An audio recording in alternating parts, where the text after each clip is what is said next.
லங்காஸ்ரீ நேயர்களுக்கு வணக்கம்.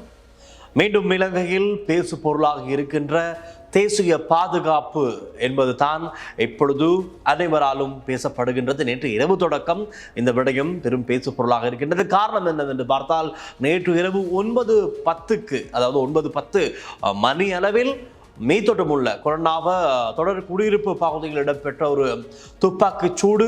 ஒரு பிரபலமான நபர் தான் இந்த துப்பாக்கிச் சூட்டில் படுகாயங்களுக்கு உள்ளாகி பின்னர் கொழும்பு தேசிய வைத்தியசாலையில் சிகிச்சைகளுக்காக அனுமதிக்கப்பட்டு ஐசியூவில் சிகிச்சைகள் வழங்கப்பட்டும் கூட சிகிச்சை பலனின்றி இன்று அதிகாலை உயிரிழந்திருக்கின்றார். அவர்தான் டான் பிரியசாத். எங்களுக்கு தெரியும் டான் பிரியசாத் யார் என்று, தெரியாதவர்களும் இருக்கலாம். நிறைய பேர் கேட்டிருந்தீர்கள் டான் பிரியசாத் என்பவர் யார் என்று. ஆனால் அவர்களை தெரியாத யாருமே இல்லை. காரணம், அந்த நபருடைய டான் பிரியசாத்துடைய செயற்பாடுகள் இன்று நேற்று அல்ல, இதற்கு முன்பதாக பல வருட காலமாகவே இந்த குறித்த டான் பிரியசாத் நபருடைய செயற்பாடுகள் பேசு பொருளான நிலையை தந்தது. நிறைய விடயங்கள் இருக்கின்றது. நாங்கள் இந்த காணொளியில் நேற்று இரவு நடந்த இந்த துப்பாக்கிச் சூட்டு சம்பவம், அதன் பின்னணி என்ன என்பது குறித்து தான் இந்த காணொளியில் நாங்கள் பேச போகின்றோம்.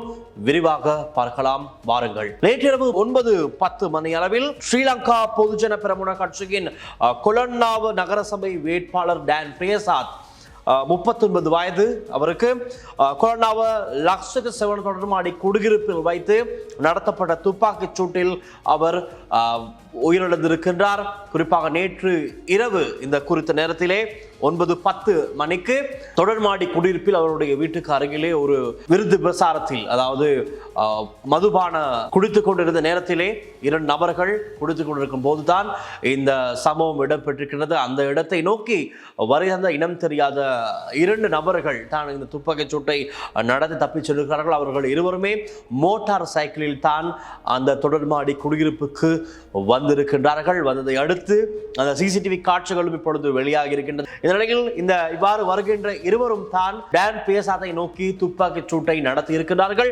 மொத்தமாக 4 துப்பாக்கிச் சூடுகள் நடத்தப்பட்டிருக்கின்றது.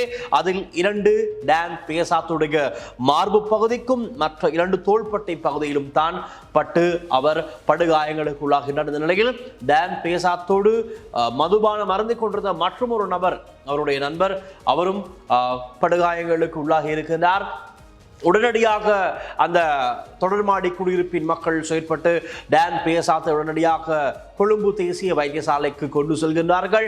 இருவரையும் அங்கு முதலில் டான் பிரியசாத் உயிரிழந்து விட்டார் என்று தான் முதல் செய்தி வந்தது. அதை இலங்கை போலீஸ் திணைக்களம் தான் அவ்வாறு பதிவு செய்து அந்த செய்தியையும் வெளியிட்டிருந்தது. ஆனால் சற்று நேரம் கழித்து டான் பிரியசாத் இன்னமும் உயிருடன் இருக்கின்றார், இன்னும் உயிரிழக்கவில்லை. அவர் ஐசியூவில், அதாவது அதி தீவிர சிகிச்சை பிரிவிலே சிகிச்சைகள் வழங்கப்பட்டு வருகின்றது டான் பிரியசாத்துக்கு என்று போலீசார், இலங்கை போலீஸ் திணைக்களம் குறிப்பிட்டது. அப்பொழுது அந்த விடயம் பெரும் பேசு பொருளானது. காரணம், இது என்ன, இலங்கை போலீஸ் திணைக்களம் எப்படி செய்து கொண்டிருக்கின்றது, முறையாக உறுதிப்படுத்தப்பட்ட தகவலைத்தான் ஒரு பொறுப்பு வாய்ந்த திணைக்களம் வழங்க வேண்டும், போலீஸ் திணைக்களம். ஆனால் முதலில் உயிரிழந்து விட்டார் என்று கூறிவிட்டு சிறிது நேரம் கழித்து உயிரிழக்கவில்லை, இன்னும் உயிருடன் தான் இருக்கின்றார், ஐசியூவில் இருக்கின்றார் என்று கூறுவது சரியா? இது என்ன, இது சரியான வேலையா என்றெல்லாம் சமூக வலைத்தளங்களிலே போலீசாரிடம், போலீஸ் திணைக்களத்தை நோக்கி கேள்விகளை எழுப்பி பதிவுகளை நிறைய பதிவிட்டிருந்ததை எங்களால் அவதானிக்கூடியதாக இருந்தது. அதையடுத்து அனைவருமே காத்திருந்தாங்க என்ன நடக்கும் என்று. பரபரப்பாகிவிட்டது இந்த விடயம், டான் பிரியசாத்துடைய இந்த கொலை, இந்த துப்பாக்கி சூடு சம்பவம். அதையடுத்து இன்று அதிகாலையிலே மீண்டும் இலங்கை போலீஸ் திணைக்களம் உத்தியோகபூர்வமாக அறிவிக்கின்றது. நேற்று இரவு நடந்த துப்பாக்கிச் சூட்டில் படுகாயங்களுக்குள்ளான டான் பிரியசாத் சிகிச்சை பலனின்றி உயிரிழந்து விட்டார் என்று இன்று அதிகாலை இலங்கை போலீஸ் திணைக்களம் உறுதியாக கூறியிருக்கின்றது.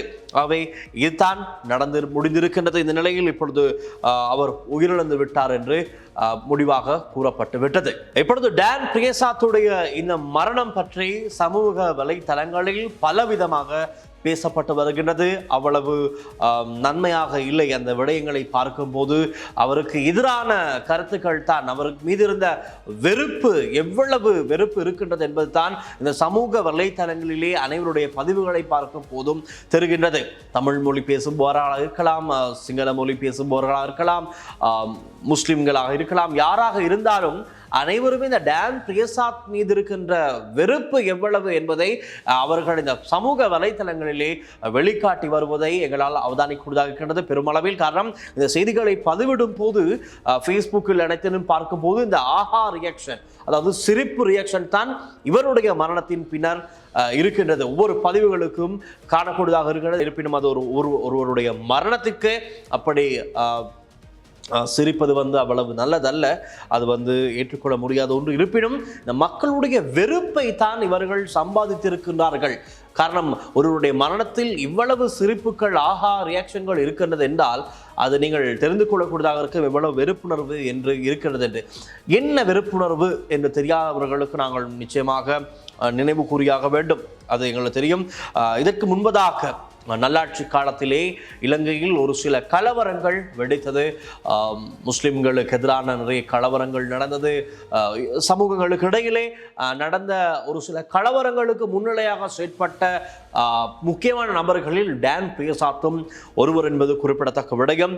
காண்டி திகன பகுதிகளில் நடந்த அதேபோல் கம்பள பகுதியில் நடந்த பிரச்சனைகளுக்கு முன்னிலையில் நின்று செயற்பட்டதில் டான் பிரியசாத்தும் ஒருவர் என்பது குறிப்பிடத்தக்க விடயம். அதே போல அறகலை, எங்களுக்கு தெரியும், நாட்டில் இடம்பெற்ற கோல்ஃபேஸ் அறகலைவின் போது 2022 மே 9 அலரி மாளிகையில் முன்னாள் பிரதமர் மஹிந்த ராஜபக்ச தலைமையில் நடந்த கூட்டம் ஒன்று நிறைவடைந்து அந்த கூட்டத்தில் இருந்த அனைவருமே வெளியேறி அப்போது சனத் நிஷாந்தும் அங்கிருந்தால் சனத் நிஷாந்தோடு இணைந்து இந்த டான் பிரியசாத் உட்பட இன்னும் ஏராளமானோர் கோல்ஃபேஸுக்கு அங்கு அமைதி ஆர்ப்பாட்டத்தில் ஈடுபட்டிருந்த அமைதி ஆர்ப்பாட்டக்காரர்களை இரும்பு கம்பிகள், இப்பொழுது அந்த புகைப்படங்களையும் நீங்கள் பார்க்கக்கூடியதாக இருக்கும். அந்த முகத்தை மூடிக்கொண்டு நீல நிற சட்டைகளை முகத்தை மூடிக்கொண்டு இருக்கும் நபர் தான் டான் பிரியசாத். இதெல்லாம் அந்த அறகலைவின் போது எடுக்கப்பட்ட புகைப்படங்கள். நீல டெனிம் அணிந்து அந்த முகத்தை மூடிக்கொண்டு மாஸ்க் அணிந்து இருக்கின்றார். கையில் பார்க்கலாம் அந்த இரும்பு கோல் ஒன்று இருக்கிறது. இரும்பு கோலிலே பல பேர் தாக்குதலுக்கு உள்ளானார்கள். அப்பொழுது பாருங்கள், அவர் அதுக்கு முன்பதாக நடந்து செல்கின்ற அந்த அறகலைவின் போது அந்த கோல்ஃபேஸை தாக்குவதற்கு முன்பதாக கோல்ஃபேஸை நோக்கி வருகை தந்த போது டான் பிரியசாத் இருந்த புகைப்படத்தை நீங்கள் காணக்கூடியதாக இருக்கும் திரையில். இப்படித்தான் நடந்தது. கடும் போக்குவாதக்காரர் என்று தான் கூற வேண்டும். காரணம், SLPP இலங்கை பொதுஜன பெரமுன, ஸ்ரீலங்கா பொதுஜன பெரமுனுடைய ஒரு கடும் ஆதரவாளர் இவர். அந்த கட்சிக்காக நிறைய அடிமட்டத்திலிருந்து வேலை செய்திருக்கின்ற ஒரு நபர் தான் அவர். நாமல் ராஜபக்சனுடைய ஒரு கோலையா என்றே கூறக்கூடியதாகத்தான் இப்பொழுது சமூக வலைத்தளங்களிலே ஒவ்வொரு பதிவுகளையும் பார்க்கும்போது தெரிந்து கொள்ளக்கூடியதாக இருக்கின்றது. ஆகவே இந்த சமூக வலைத்தள பதிவுகளை வைத்தான் நாங்கள் தகவலை வழங்கி கொண்டிருக்கின்றோம். ஆனால் இந்த கோல்ஃபேஸ் அறகலைவில் நானும் அந்த நிகழ்ச்சிகளை பார்த்திருக்கின்றேன். நடந்த நிகழ்வு எப்படி கொடூரமாக இடம்பெற்றது, டான் பிரியசாத் அந்த இடத்தில் எப்படி செயற்பாடு என்பதை நானும் பார்த்திருக்கின்றேன். ஆகவே அது நான் நேரடியாக கூறக்கூடியதாக இருக்கும். அதையடுத்து 2023 மே 18 பொரல்ல கனத்த, அதாவது எங்களுக்கு தெரியும் கனத்த பகுதியில் ஜங்ஷனிலே அந்த முச்சந்தையில் இடம்பெற்ற முள்ளிவாய்க்கால் இனப்படுகொலை நினைவேந்தல் நிகழ்வு ஒன்று இடம்பெற்றது. அதற்கும் நாங்கள் செய்தி சேகரிப்பிற்கு சென்றிருந்தோம். அங்கு டான் பிரியசாத் உட்பட இன்னும் பலர் அந்த நினைவேந்தல் நிகழ்வுக்கு எதிர்ப்பு தெரிவித்து அங்கும் ஒரு குழப்பங்களை விளைவித்தார்கள். குறிப்பாக அங்கு கொண்டு வந்தப்பட்ட அந்த நினைவேந்தல் நிகழ்வுக்காக கொண்டு வரப்பட்ட மாலைகள், அந்த மாலைகளை கூட பிடுங்கி எரிந்து நசுக்கி காலால் மிதித்து எல்லாம் ஒரு சில செயற்பாடுகளை செய்தவர்களில் டான் பிரியசாத்தும் ஒருவர் என்பது குறிப்பிடத்தக்கது. அதேபோல் அண்மை காலமாக, அதாவது இந்த அரசாங்கம் அனுர ஜனாதிபதி அவருடைய அரசாங்கம் ஆட்சிக்கு வந்தவுடன் CIDக்கு முன்பதாக ஒரு சில ஆர்ப்பாட்டங்கள் இடம்பெற்றது. இந்த ஆர்ப்பாட்டங்களில் டான் பிரியசாத் தான் முன்னிலை வைத்தார். அந்த தொடர்மாடி குடியிருப்புகள் ஒரு சிலதிலிருந்து மக்களை அழைத்து வந்து அவர்களுக்கு என்னத்திற்காக நாங்கள் இங்கு வந்தோம் என்பது கூட தெரியாது. ஆனால் அவர்களும் வந்திருக்கின்றார்கள். டான் பிரியசாத் அழைத்து வந்திருக்கின்றார். அழைத்து வந்து பதாகை கொடுத்து எல்லோரும் கோஷங்கள் எழுப்பினார்கள். என்னவென்று பார்த்தால், இந்த பாத்தாள உலக நடவடிக்கைகளில் மும்முரமாக செயற்பட்ட பாத்தாள உலக குழுவுக்கு பொறுப்பானவர்களாக இருக்கின்ற ஒரு சில பெயர்களை குறிப்பிட்டு இவர்களை இலங்கைக்கு அழைத்து வந்து சட்ட ரீதியாக நடவடிக்கை எடுக்க வேண்டும், சட்டத்தின் முன் நிறுத்தப்பட வேண்டும் என்று டான் பிரியசாத் போராட்டங்களும் செய்திருந்தமை குறிப்பிடத்தக்கது. குறிப்பாக கஞ்சுபானி இம்ரான் இன்னும் பலர் இவ்வாறு அவர் எதிர்ப்பு தெரிவித்து அவர்களை இலங்கை கொண்டு வந்து சட்ட ரீதியாக நடவடிக்கை எடுக்க வேண்டும், இந்த அரசாங்கத்துக்கு முதுகெலும்பு இல்லையா என்ற வகையில் கேள்வி கேட்டு டான் பிரியசாத் போராட்டங்களை செய்திருந்தமை குறிப்பிடத்தக்கது. அந்த ஆர்ப்பாட்டங்களின் போதும் நாங்கள் செய்தி சேகரிப்புக்கு சென்றிருந்தோம். ஆக இப்படி பலவிதமான செயற்பாடுகளில் ஈடுபடுகிறார். இப்பொழுது ஃபேஸ்புக் தரவுகளின்படி டான் பியசாத் ஒரு இனவாதியாக கருதப்படுகின்றார், SLPPக்கு ஆதரவான செயற்பாட்டாக கருதப்படுகிறார். அதே போல அவருக்கு மோதிர பாத்தாள குழுவிலிருந்து மரண அச்சுறுத்தலும் இதற்கு முன்பாக இருந்திருக்கின்றது. டான் பியசாத்துடைய சகோதரர் படுகொலை செய்யப்பட்டார். இதற்கு முன்பதாக வெட்டி கொடூரமாக படுகொலை செய்யப்பட்ட சம்பவமும் இருக்கிற டான் பியசாத்துடைய சொந்த சகோதரர் தம்பி. அதே போல சமூகத்தில் இனங்களுக்கு இடையிலே பிரச்சனைகளை குழப்பங்களை விளைவிக்கின்ற ஒரு நபராக டான் பியசாத் கருதப்பட்டிருக்கின்றார். இந்த அரசாங்கத்தை கடுமையாக விமர்சித்த ஒருவராக டான் பியசாத் இருக்கின்றார். அதே போல ஏப்ரல் 1 தெரியும் முட்டாள்கள் தினம். அந்த முட்டாள்கள் தினத்திலே ஜனாதிபதி அனுரகுமார் திசாநாயக்கவுக்கு அவர் அன்று தான் பிறந்தார் என்று குறிப்பிட்டு ஜனாதிபதி அனுரகுமாராவுக்கு கேக் வெட்டிய ஒரு நபராகவும் டான் பியசாத் இருந்திருக்கின்றார். நாங்கள் அந்த காணொலிகளையும் பார்த்திருக்கின்றோம். ஆகவே இப்படியான ஒரு நபர் இறந்தமையை தான் அனைவரும் சிங்களவர்கள், தமிழர்கள், முஸ்லிம்கள் என்று அனைத்து அக்கவுண்டுகளில் இருந்தும் ஒவ்வொரு பதிவுகளை காணக்கூடியதாக இருக்கின்றது. அனைத்துக்குமே ஆஹா ரியாக்ஷன்கள் தான் அதிகமாகவே இருக்கின்றது. ஆனால் அவருக்கு ஆதரவானவர்கள், அவரோடு நெருங்கி செயற்பட்டவர்கள், அந்த SLPPயில் இருக்கின்ற முக்கியஸ்தர்கள் கவலை தெரிவித்தாலும் கூட அந்த கவலை தெரிவித்த பதிவுகளுக்கும் அப்படியான ஒரு நிலை தான் இருக்கின்றது. காரணம், இந்த டான் பியசாத் என்ற நபர் அவ்வளவு வெறுப்பை சம்பாதித்திருப்பது இந்த தரவுகளின் அடிப்படையில் எங்களுக்கு கூறக்கூடியதாக இருக்கின்றது. ஆகவே இதுதான் நடந்திருக்கின்றது. இது எப்படி இருப்பினும் தற்போதைக்கு சந்தேகமாக இருப்பது டான் பியசாத்துக்கும் மற்றும் ஒரு பெரிதொரு குற்ற கும்பலா அல்லது வேறொரு கும்பலோடு ஏற்பட்ட முரண்பாடு தான் இந்த துப்பாக்கி சூட்டு, இந்த கொலைக்கு காரணமா, அல்லது இவர் எதிர்ப்பு தெரிவித்த கஞ்சிபான் இம்ரான் உட்பட பாத்தாள உலக நடவடிக்கைகளுடன் தொடர்பட்டவர்களுக்கும் டான் பியசாத்தை தீர்த்து கட்ட வேண்டும் என்ற கோணத்திலே இந்த நடவடிக்கையை மேற்கொண்டார்களா என்ற வகையில் இப்பொழுது வெள்ளம் பெட்டிய போலீசார் தான் மேலதிக விசாரணைகளை மேற்கொண்டு வருகிறார்கள். இப்போதைக்கு ஏதேனும் ஒரு குழுவுக்கும் டான் பியசாத்துக்கும் இருந்த முரண்பாட்டு நிலை, அந்த கோபதாபங்களை தீர்த்து கொள்ளத்தான் துப்பாக்கிச்சூடு நடத்தப்பட்டதாக தெரிவிக்கின்றார்கள். மறுபக்கம் இப்படியும் இருக்கின்றது. ஃபேஸ்புக் பக்கத்தில் இன்னும் ஒன்று குறிப்பிடப்படுகிறது. ஒருவேளை இது அரசாங்கம் தான் செய்ததா அல்லது டான் பியசாத்துக்கு நிறைய விடயங்கள் தெரிந்திருக்கிறது. அவர் ஒரு சாட்சியாளர், பிரதான சாட்சியாளர், கடந்த அரசாங்கங்களில் இடம்பெற்ற பல்வேறு சம்பவங்கள் தொடர்பாக அறிந்த ஒரு நபராக டான் பியசாத் இருக்கிறார். ஒருவேளை டான் பியசாத் இந்த அரசாங்கத்திடம் மாட்டிவிட்டால், அவர் கைது செய்யப்பட்டால் நிச்சயமாக அவர் உண்மைகளை கக்கி விடுவார் என்ற பயத்திலே கொல்லப்பட்டுள்ளார் என்றும் இவ்வாறு பொதுவாக பேசப்படுகின்றது. அப்படியும் பேசப்படுகின்றது, இப்படியும் பேசப்படுகின்றது. ஆக எது உண்மை என்று உறுதியாக எம்மால் கூற முடியாது. நேற்று நடந்த சம்பவம் தொடர்பான முழுமையான விசாரணைகளை இப்பொழுது வெள்ளம்பேட்டிய போலீசார் மேற்கொண்டு வருகிறார்கள். துப்பாக்கிச்சூடு யாரால் நடத்தப்பட்டது, இதன் பின்னணியில் இருப்பவர்கள் யார் என்பது குறித்து விசாரணைகள் நடக்கும். அந்த நடந்த முடிவில் விசாரணைகளின் பிரதிபலனாக அதன் உண்மை நிலவரங்கள் கிடைக்குமா, அல்லது இன்று நாளை கிடைக்குமா, அல்லது இது காலப்போக்கில் என்றாவது ஒரு நாள் கிடைக்குமா என்பது எங்களுக்கு தெரியாது. காரணம், இதற்கு முன்பதாக நடந்த நிறைய துப்பாக்கிச் சூடுகளுக்கு பின்னணியில் செயற்பட்டவர்கள் யார் என்பது இன்னும் கேள்விக்குறியாகத்தான் இருக்கிறது. குறிப்பாக கிளப் வசந்த அவருடைய படுகொலை செய்த துப்பாக்கிதாரிகள் பிடிபட்டாலும் கூட பிரதான நபர்கள் யார், அதன் பின்னணியில் செயற்பட்டவர்கள் யார் என்று கூட இன்னும் கேள்வியாகத்தான் இருக்கிறது. இப்படித்தான் இப்பொழுது இந்த நபர் டான் பியசாத்துக்கு பின்னணியில், இவருடைய கொலைக்கு பின்னணியில் செயற்படுத்தார். இதனைத்தான் நான் ஆரம்பத்திலே கூறினேன், தேசிய பாதுகாப்பு ஒரு பேசு பொருளாக மீண்டும் ஆரம்பித்திருக்கிறது. இப்பொழுது எதிர்கட்சியினர் எப்பொழுதுடா ஒரு கையில் ஒரு ஆயுதம் கிடைக்கும் இந்த அரசாங்கத்தை அடிப்பதற்கு என்று பார்த்து கொண்டிருக்கின்ற எதிர்கட்சிக்கு டான் பியசாத்துடைய இந்த கொலை ஒரு நல்ல ஆயுதமாக கிடைத்துவிட்டது. மீண்டும் தேசிய பாதுகாப்பை முன்னிறுத்தி அரசாங்கத்தை அடி அடி என்று அடித்துக் கொண்டிருக்கிறார்கள். சோசியல் மீடியாவில் அதையும் பார்க்கக்கூடியதாக இருக்கின்றது.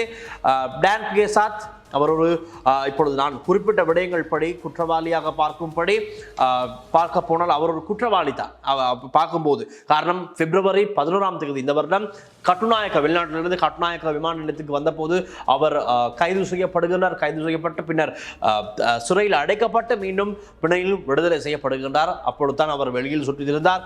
அது முடிந்து தான் அந்த நான் கூறினேன் ஏப்ரல் 1 முட்டாள்கள் தினத்துக்கு ஜனாதிபதி அன்ரோவுக்கு கேக்கும் வெட்டினார். ஆகவே இப்படியா நிறைய சம்பவங்கள் இருக்கிறது. இது எப்படி இருப்பினும் அவர் குற்றவாளி என்றால் சட்ட ரீதியான தண்டனைக்கு தான் உட்படுத்தப்பட வேண்டும். யாரும் ஆயுதங்களை எடுத்துக்கொண்டு நினைத்ததை போல் இப்படி சுட்டு செல்ல முடியாது. அதுவும் கண்டனத்துக்குரிய ஒரு விடயம். காரணம், இப்பொழுது பாருங்கள், டான் பியசாத்தோடு அருகில் இருந்தவர் நல்லவரா கெட்டவரா என்று எங்களுக்கு தெரியாது. அவரும் இப்பொழுது அந்த துப்பாக்கிச் சூட்டுக்கு இலக்காக இதே போலதான் மாத்தறையில் இடம்பெற்ற தேவுந்தர பகுதியில் இடம்பெற்ற துப்பாக்கிச் சூட்டின் போது அந்த குறித்த நபர் அவருக்கு பின்னால் இருந்த நண்பரும் கொலை செய்யப்பட்டார். துப்பாக்கிச் சூட்டிலே அவர் தப்பிச் செல்ல முயன்ற போது தேடிக்கொண்டு சென்று அவரையும் நோக்கி துப்பாக்கிச் சூட்டை நடத்தி அவரையும் கொள்கிறார்கள். ஆனால் அவர் இதுவரை எந்த ஒரு நடவடிக்கையிலும் குற்ற செயல்களிலும் ஈடுபடாத, அவருடைய பேர் போலீசிலே பதிவு செய்யப்படாத ஒன்றாக இருந்திருக்கிறதாகவே இந்த மாதிரியான விடயங்கள் தான் தேசிய பாதுகாப்புக்கு அச்சுறுத்தல் என்று சொல்லப்படுகின்றது. ஆனால் அரசாங்கம் கூறியது கடந்த நாட்களில் நடந்த துப்பாக்கிச்சூடு அடிப்படையில் இறப்பவர்களும் சரி, இந்த துப்பாக்கிச்சூடு நடத்துபவர்களும் சரி, அனைவருமே குற்றவாளிகள். ஆகவே இது பாத்தாள உலக குழுக்களுக்கு இடையில் நடக்கின்ற ஒரு போர் சண்டை, அவர்களுக்கு இடையில் இருக்கின்ற முரண்பாட்டை முடித்துக் கொள்ளத்தான் எப்படி நடக்கிறார்கள். ஆகவே இறப்பவர்களும் குற்றவாளிகள் தான், இறந்துவிட்டு போகட்டும் என்ற மாதிரியான கதைகளைத்தான் கடந்த நாட்களில் அரசாங்கம் கூறியிருந்தது. இது எப்படி இருப்பினும் இந்த ஆயுதங்கள், இந்த சட்ட முறையற்ற ஆயுதங்கள் பலரிடத்தில் இருக்கின்றது.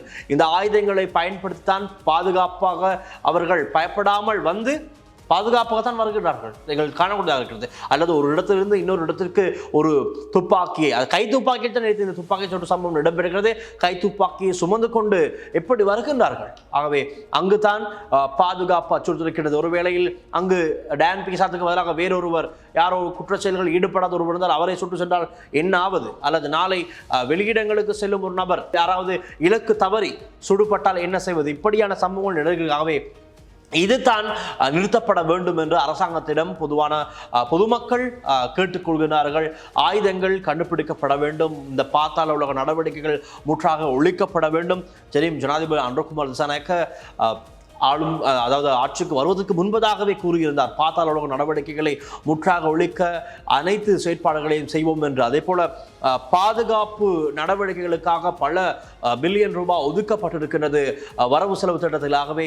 இதை அணைத்து வைத்து பார்க்கும் போது இன்னமும் பாத்தாள உலக நடவடிக்கைகள் இடம்பெற்றுக் கொடுத்தான் இருக்கின்றது. இதுவும் ஒரு அரசாங்கத்திற்கு எதிரான ஒரு விமர்சனமாக இப்பொழுது வெளிவந்த வண்ணம் தான் இருக்கின்றது. பல வகையிலும் பலதும் பேசப்படுகின்றது. இது எப்படி இருப்பினும் இந்த மாதிரியான பாதுகாப்பற்ற முறையற்ற கொலைகள் இடம்பெறுவதை இந்த அரசாங்கம் தடுக்க வேண்டும். குற்றவாளிகள் இருந்தால் அவர்களிடம் சாட்சிகள் இருக்கிறது. நிறைய கடந்த காலங்களில் இடம்பெற்ற சம்பவங்கள் தொடர்பாகவே அவற்றை விசாரிப்பதற்கு இன்னொரு குழுவினர் அவர்களை கொலை செய்ய முன்பதாக அவர்களை சட்டத்தின் முன் நிறுத்தி அவர்களிடம் உண்மைகளை பெற வேண்டும். அதுதான் சரி என்று சொல்லப்படுகிறது. கண்ணியமுள்ள சஞ்சீவ கூட நிறைய உண்மைகள் தெரிந்திருக்கின்றது.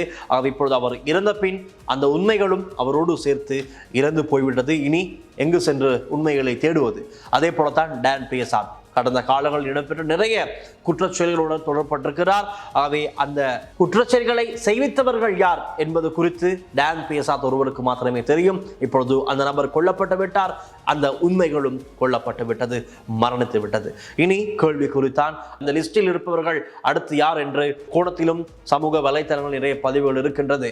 ஆகவே இப்படித்தான் நிலவரம் இருக்கிறது. டான் பியசாத்தோடு இந்த கொலையோடு சம்பந்தப்பட்ட விடயங்கள் பார்க்கலாம். விசாரணைகளின் அடுத்து விசாரணை கட்டங்கள், ஒவ்வொரு கட்டங்களாக இப்பொழுது நான் கூறிய இந்த விடயங்கள் ஒவ்வொரு பக்கத்திலும் விசாரணைகள் முன்னெடுக்கப்படும். உண்மை என்ன? ஒரு அரசியல் பழிவாங்களா அல்லது சாட்சிகளை வெளியிடுவார் என்ற பட்சத்தில் இவருக்கு தெரிந்தவர்களை, நெருங்கியவர்களை இவரை கொன்று விட்டார்களா அல்லது அரசாங்கத்தோடு இதுக்கு சம்பந்தம் இருக்கின்றதா? எப்படியும் பொதுவான கேள்விகள் இருக்கின்றது. இப்படி பல தரப்பட்ட கேள்விகள் இருக்கும் நிலையில் உண்மை என்ன என்பது குறித்து நாமும் அவதானித்த வண்ணம் இருக்கின்றோம். உண்மைகள் கிடைத்தவுடன் உடனே உங்களுக்கு சொல்ல நாம் தயார். பார்ப்பதற்கு நீங்கள் தயாரா? தொடர்ந்தும் இணைந்திருங்கள் லங்கா ஸ்ரீ செய்திகளுடன். என்றும் ஒளிப்பதிவாளர் லிசி ஹரனுடன் நான் டில்ஷான் மென்சன் மற்றும் ஒரு காணொலி சந்திக்கலாம். அதற்கு முன்பதாக தேசிய பாதுகாப்பு சம்பந்தமாக இன்று ஒரு சிறப்பு நேர்காணலையும் நாங்கள் செய்யவிருக்கின்றோம். காரணம் டான் பியசாத்தால் பாதிப்புக்குள்ளான ஒரு நபரையும் நாங்கள் இன்று எங்களுடைய கழகத்திற்கு அழைத்திருக்கின்றோம். அந்த நபர் வந்தவுடன் அந்த நேர்காணலை செய்து உங்களுக்கு அந்த காணொலியிலிருந்து இன்னும் பல விடயங்களை வெளிப்படுத்த நாம் தயாராக விருங்கள். பார்ப்பதற்கு என்று போலும் லங்காஸ்டருடன் இணைந்து கொள்ளுங்கள் என்று கூறுங்கள். நாம் விடைபெறுகின்றேன். நன்றி, வணக்கம்.